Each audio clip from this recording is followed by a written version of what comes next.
So normally when I get sad, I usually turn to video games as kind of an outlet, a way to kind of cheer myself up and escape from the issues that's going on in my personal life. But lately, I've not wanted to really play any video games at all. It's not like I haven't wanted to necessarily, and it's not like I haven't wanted to do anything else. It's just lately, the idea of sitting down and playing a game hasn't been very appealing to me as of late, which is really hard for me to say as somebody who loves video games and is a gaming content creator. I am in what the internet likes to call a gaming slump. And that is our topic for today, talking about gaming slumps, what they are, how they happen, and ways that you can combat them, because I don't think there's really a lot of videos about this topic, at least not from the little research I've done, so I think it's an important thing to talk about. Hi everybody, my name is Alex, aka Qualitea, and welcome back to the channel. I think because the idea of a gaming slump is still relatively a new thing, there hasn't been a lot of people to cover it, but I've been really feeling it a lot lately, and I know a lot of other people in my life have or are currently experiencing a gaming slump as well, so I figured I'd make a video detailing kind of what a gaming slump is, how they come about, as well as some ways that you can kind of work through the gaming slump as well in a healthy way. Now, disclaimer, I am not a psychologist. I have no degree in psychology or anything like that. All of my thoughts and tips are based off of my own experiences with gaming slumps as well as burnout and just all of that kind of stuff. So take that with a grain of salt. I'm just hoping that by sharing my experiences as well as some of the experiences I know some other people in my life have had, that can help other people kind of figure their own way out through gaming slumps as well. So what exactly is a gaming slump? What I think of it is in its most basic form, and we'll kind of break it down a little bit in a second, is a gaming slump is when you have the desire that you want to play games, but you have no energy or actual desire to do so. You might think like, yeah, I want to play these games, but then you sit down and you try to play it and you just can't. You just can't. That's what I think a gaming slump is. Or you don't even get to the point of trying to play the game. You think about games, you know you want to be playing games. There might be a little twinge of guilt because you're not playing games, and you just can't bring yourself to even try. I think that is kind of in its most basic form what a gaming slump is, but I also think it's really, really linked to burnout as well. So for those who might not know the psychology definition of burnout or have heard the word because it's been in circulation a lot recently but don't know exactly what it means, burnout is basically this altered state of emotional, physical, mental well-being where, say you've been going really, really hard at something, you've been investing a lot of time into work or content creation or games, and you get to a point where you've just put so much effort into this and it's been really stressful that you kind of just shut down. You have no desire to continue doing it for, it could last for a few days, a week, a month, a really, really, really long time. And yeah, you genuinely get burnt out doing what you've been doing. And a lot of it happens because of repetitiveness in what you're doing, as I said, external stressors, all of that kind of stuff. So I really think because of the similarities of burnout to gaming slumps, which we'll get more into like the how gaming slumps kind of happen in a second, but I think those two are very, very linked. I think gaming slumps are honestly kind of an offshoot of burnout, or a more specialized version of burnout. So how do they actually happen? Say you've been a gamer your whole life, you've always loved games. Why suddenly do you not want to play games? And I think, there's a level of it being different for every individual, but here are some that I know have affected me personally, as well as some other people that I've seen experience it as well. One of the main ones is you finish a game. It could be a long game, it could be a short game, and you just can't bring yourself to jump into the next game right after the fact. For me, it often comes to a point where I almost feel stuck moving on from a big game, especially if it was really emotionally impactful. One such example, which has been my recent example, is Xenoblade Chronicles 2. I could not bring myself to play another Switch game after that because of the lasting impact that game had on me. I couldn't move on. I really, really couldn't move on. But not only that, sometimes if we're playing, especially a longer game, we get exhausted of the battle mechanics. We've spent so much time perfecting our strategies and all of that kind of stuff, and then it's suddenly over, and now we have to learn a whole new battle system or a whole new control scheme. It's a lot. It seems like a lot.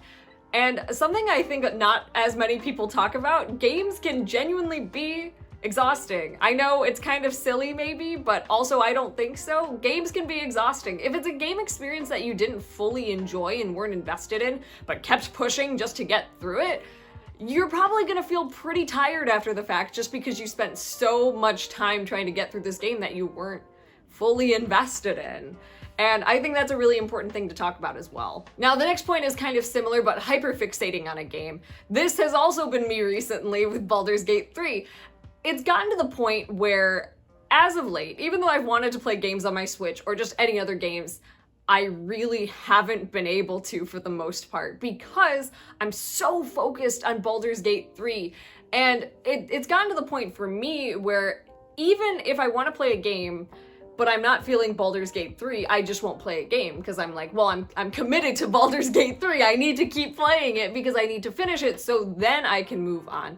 And I think that happens a lot because we get so stuck on these games. And I think, you know, that says a lot about how good a game is and how good the writing or the characters and the emotional impact that it gives an individual. But I really do think sometimes some people, especially me, this one is very much so an adding me kind of point, is we can get so attached to a game that even if we want to try something else, it's really, really hard to do that.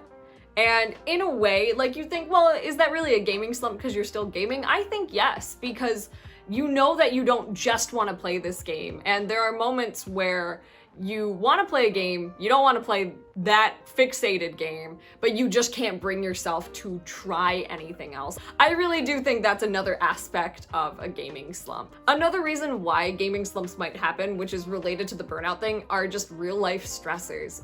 We all live pretty busy lives, I like to say. We all have our own things going on. We have work, we have our social things, we have all of these other not video game related activities in our lives. And they can also be stressful. And sometimes I know I get so stressed out and so exhausted in my professional life that when I come home, I want to play games. I want to invest my time into playing games because I have this whole backlog of games that I should be playing and I know I'm going to enjoy. And I just can't bring myself to do it because I'm just so stressed out and so tired. And I feel like I can't give myself the time to play games because I have all these other issues to take care of in other aspects of my life. I don't have time for games right now, and I don't have the energy for games. And I, again, think that's a really important thing to talk about, especially if games for you are like how they are for me, where they're, you know, a stress reliever, an escape from things going on in our lives. With so many other things going on in your life, it can feel like video games just aren't as important. You feel like you need to deal with all the other things going on first before you can give yourself that time to relax. And another one that I see very often, it's not something that I do, but I know a lot of people do, is starting a bunch of different games and just none of them click. And just none of them click to the point where you actually want to invest time in any of them. I also think that's a part of a gaming slump as well, because you're not committing to a few games to play them all the way through. You're kind of just testing the waters, and I do think that's okay. I'm not saying that's not an okay thing to do. I think sometimes the quest to find that game can be exhausting in itself because, you know, we're very fortunate to live in a world where we have so many different types of video games to play. There's really games for anybody out there, you know, and I really think that's awesome. But I think it can get a little overwhelming when trying to find the game that's right for you in the moment. And due to that, by testing a bunch of games and still not finding it, that in itself can also cause a gaming slump. So now that we've talked about what a gaming slump is and how they kind of happen, let's talk about some tips on getting out of them. Gaming slumps last a different amount of time depending on the circumstances of what caused it, as well as who you are as a person, but these are some tips that have helped me, so I'm really hoping that they can help some of you out there as well. So my first tip is actually to find a completely different game from the one that you played last. Played a super long 200-hour RPG? Maybe play a puzzle game. I know sometimes that's kind of a simplistic fix, but also I think it's important to swap up genres every now and again so we don't get too tired. I think I mentioned this in my backlog tip video last year, where sometimes we want to kind of alter what genres we're playing when we're trying to complete our backlog so we don't just play one game and then don't continue completing our backlog. And I think that kind of relates to gaming slumps as well. If we're stuck in one genre for too long, sometimes we feel just, exhausted from playing so many RPGs or playing so many platformers that sometimes it's just good to have a different experience. And I found Steam games to be a really good thing for me whenever I've been playing a really, really, really long game. Just a quick, cute, wholesome Steam game, like, that's $2, you're supporting an indie creator, like, it makes you feel good on top of it too when you do something like that. But I really, really recommend getting out of your comfort zone, even if it's a genre that you never think that you would try, but you kind of had it sitting around, or maybe it's on sale or something like that. Try something different. Now, this is another one going back to the how point that called me out. This one's also specifically calling me out. If you get super attached to the previous game you were playing, find a way to amicably move on. I know that sounds really silly. It sounds like you're breaking up with somebody, but in a way you almost are. Speaking from personal experience, I get very attached to characters to the point where when I finish a game, I feel like those characters in that part of my life has died. Like, that's how drastic it gets. And it makes it hard for me to move on to the next thing and learn a whole new cast of characters and get used to their stories and stuff like that. But you have to get to a point where you can be able to put those experiences behind you in order to continue to have fun and impactful experiences. You're never going to forget about those times that you had with those gaming characters or the story that you just fell so in love with. That was just a different part of your life, and now it's time to go make new memories with a new cast. And worst comes to worst, if something doesn't work out with the next game you're playing, those characters and stories that you fell in love with that previous game, they're still gonna be there. They're always gonna be there, so you don't have to worry about that. But this is something that I personally really need to work on. I'm very fortunate to have had so many games in my life that have impacted me in such an emotional way, but you have to know when it's time to move on and get into the next game and experience. Now, this one is something that I never thought would work for me, but I've been doing it a lot more recently, and it's done a lot of good for my soul. Playing games with other people. It's simple, it's pretty easy to do, but it really does make a difference. Sometimes I get very bogged down with single player experiences, so it's really nice to just boot up Mario Kart or Stardew Valley and play with some friends, especially if those friends are people who I don't really get to play video games with, or it's a new experience for them. It's really just really, really nice. They can be short game bursts or like longer sessions of a game, but just play games with other people. I think we oftentimes forget that gaming can be a very social thing, and it should be a social thing. We're no longer in the days where people need to be ashamed about liking video games, and as I said earlier, there are so many different games out there for so many different types of people. So get with your friends, share your different kinds of favorite games to play with one another, and just be there in the moment. And honestly, that really, really helped me be able to move on to my next single player experience as well. Now I'm playing a new Stardew Farm with a lot of my friends who aren't super big gamers for the most part, but enjoy playing games, and it's been really refreshing. So I recommend getting with some pals, playing anything, Mario Kart, Stardew Valley, Mario Party, any kind of multiplayer experience, and just hanging out and chilling, and I really, really recommend it. This next one's an obvious one, and a lot of people don't like to hear this one. Take a break. Genuinely just take a break from playing games for a little bit. A lot of people really get onto the idea that, gaming is life. I need to play all of these games to be a gamer. I need every single release on release date. I need to play them. I need to play them fast so I can complete 100 games in a year. And that is just not a realistic lifestyle for a lot of people, nor should it be. There's so much out there in the world to experience. You can have both. You don't need to pick gaming or going outside. You can do all of it. Like, sometimes we have all of these other hobbies that we want to do that we haven't been able to foster because we feel like we need to complete all of these games.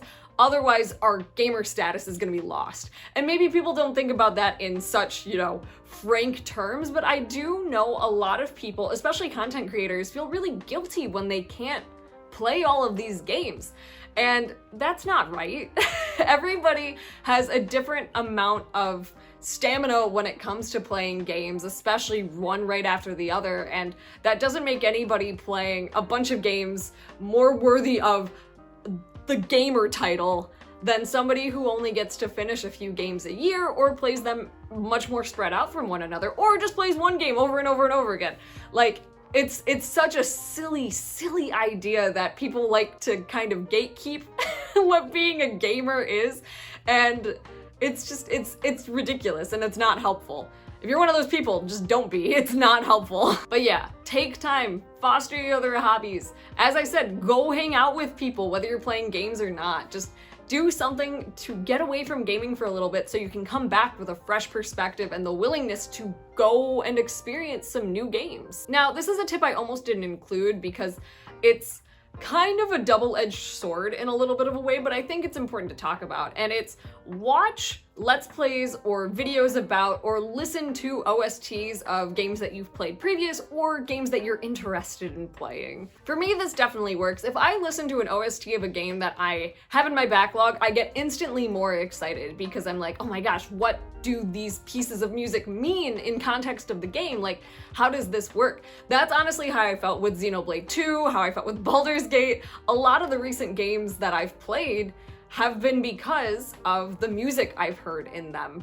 And it's, you know, it's really gotten me excited. Same thing with Let's Plays. Seeing other people's passion about these games can be really inspiring. I love watching my YouTube friends talk about games that they've played recently and they either liked or disliked, or there's just some kind of level of intrigue there. It makes everything instantly more interesting because I'm like, oh man, like how am I gonna feel about this game? And it can be really inspiring. That being said though, I think some people get a little bit too into the Let's Playing train to the point where they don't really want to play games themselves anymore. Or if they do, they almost feel nervous to start. I was definitely like that for a while, where I'd watch all these Let's Plays of games I was interested in, and then I'd be like, oh, well, if I start this game now, I have to stop watching the Let's Play, or I'm not gonna play this game as well as this person is playing this game.